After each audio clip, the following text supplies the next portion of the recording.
भगवान विष्णु के 8वें अवतार श्री कृष्ण की लीला तो हम अक्सर बड़े बुजुर्गों द्वारा सुनते आए हैं, लेकिन भगवान श्री कृष्ण की मृत्यु कैसे हुई, मृत्यु का कारण क्या था, क्या श्री कृष्ण ने मृत्यु के बाद अपना शरीर त्याग दिया और उनकी मृत्यु के बाद क्या हुआ, इन सब सवालों के जवाब जानने की जिज्ञासा हर किसी के मन में जरूर होती है।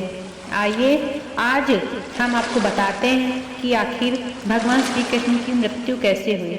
भगवान श्री कृष्ण का जन्म 3112 ईसा पूर्व में मथुरा में हुआ था। हालांकि उनका बचपन वृंदावन, बरसाना, नंदगांव, गोकुल और द्वारका आदि जगहों पर बीता।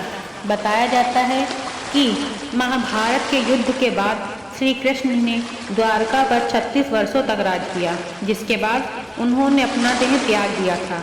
उस समय उनकी आयु 125 वर्ष थी।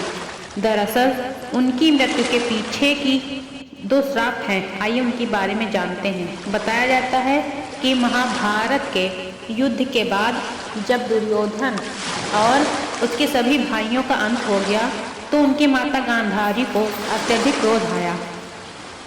अपने बेटे के शव पर शोक व्यक्त करते हुए रणभूमि पर गांधारी ने श्री कृष्ण को 36 वर्षों के बाद मृत्यु का श्राप दिया था।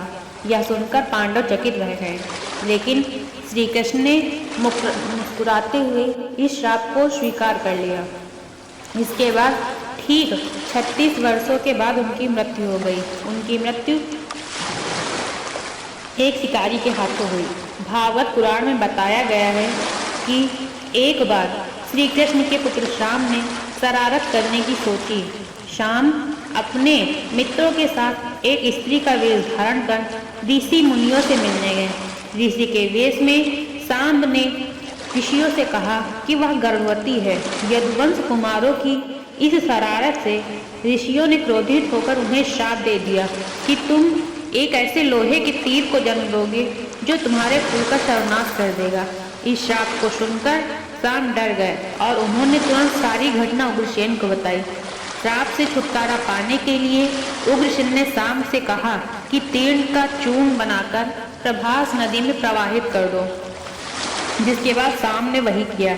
इसके बाद उग्रसेन ने राज्य में यह आदेश पारित कर दिया कि यादव राज्य में कोई भी किसी भी प्रकार की नशीली सामग्री का इस्तेमाल, उत्पादन या वितरण नहीं करेगा। इस घटना के बाद द्वारका में कई अशुभ संकेत देखने को मिले, जिसमें सुदर्शन चक्र, बलराम के हल और श्री कृष्ण के शंख रथ का अदृश्य हो जाना शामिल था। धीरे धीरे यहाँ अपराधों और पापों में भी बढ़ोतरी होने लगी और एक दिन सभी नगरवासी मदिरा के नशे में चूर हो गए और आपस में ही लड़ने मरने लगे।